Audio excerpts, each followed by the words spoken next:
covering things for fun. As it is a really explosive bot lane, it's really up to this Varus and Nautilus to, I think, get something early on.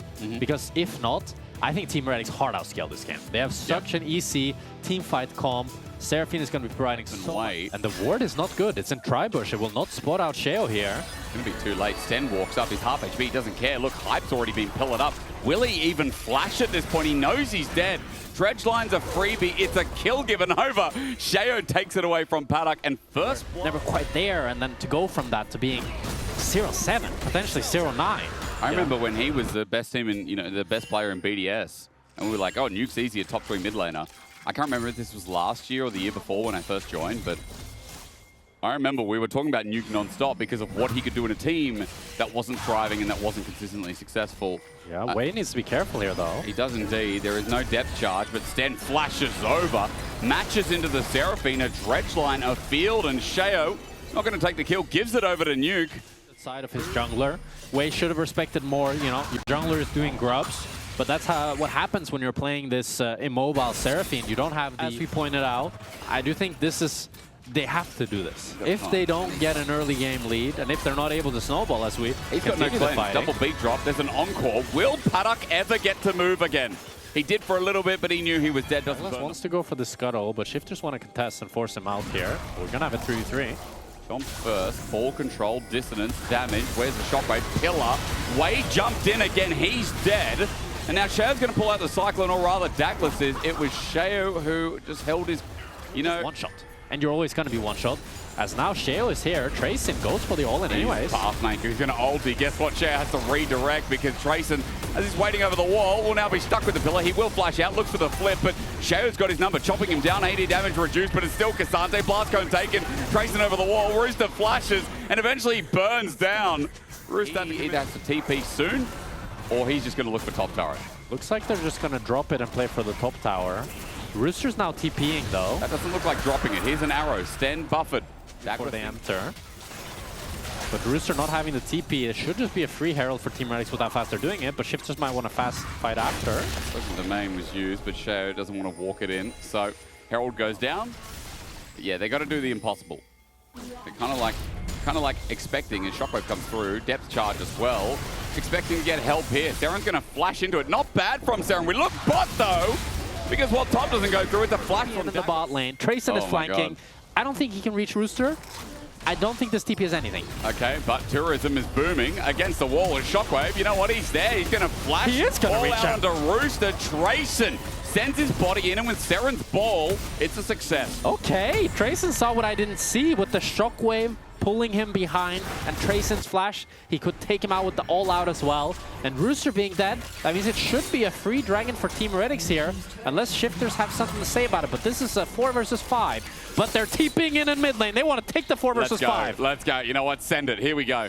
4 versus 5, why not? That dragon important, you know it is. Rooster has TP when he's alive and equalizes, so he will be able to contribute as Trayson gets poked out by a Ray. Sheo puts a pillar down at 4K for the dragon. Let's just send it. Come on, fight then. As Stan looks for the dredge line, manages max range, death charge on the hide, the encore, hits the tip of the side for 2. Dragon is stolen. It was worth, Jack. 4 versus 5 turns the 5 with a pillar out. Heretics didn't disengage. So now with a pillar, both Douglas and Seren died. I think trying to pull out Thresh right now is just a Herculean task. It's so difficult to make this champion work. Yeah, the same. And now what? Shifters are the one with the range advantage. They can keep poking with Nuke and with Paddock here. They can land the arrows. They're just never starting the Drake. Douglas is there on a ward, they know. They're just poking, not committing.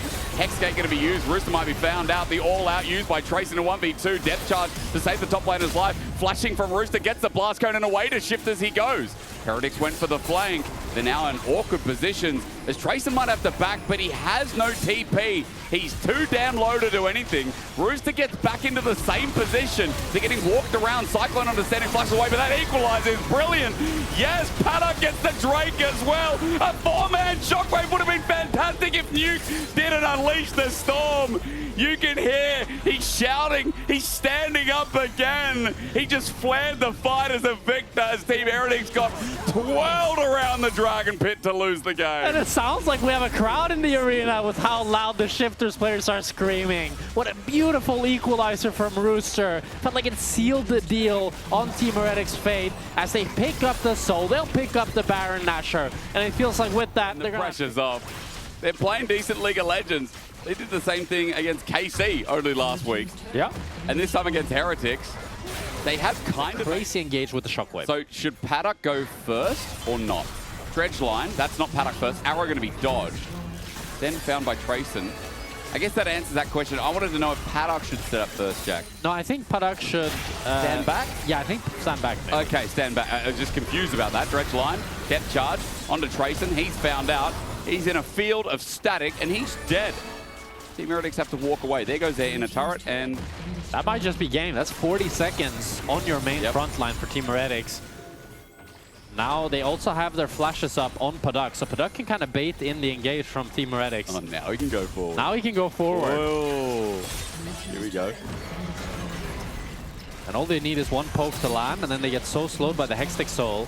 Pillar. That Sten can look for the hook. Lovely pillar at that. But they can be satisfied with 2 inhibs as well. They don't need to end the game here. 2 inhibs is enough. No, end the game. Dredge line gets Seren's flash. Nice from Sten. He's had a good game. Show jumping up. He subjugates. He walks back. It is a slow burn, but the Baron minions, there's like 6 cannons. There's 6 cannons. It's a firing squad on the turrets. Team Heretics have to fire now. Encore only on Sten. He walks up, but he doesn't care about dying. Douglas the Cyclone will be mitigated. A 2-man Jocko. No way. End the game. End the game. The Nexus about to die. Nuke finishes it off. And Heretics get blown apart.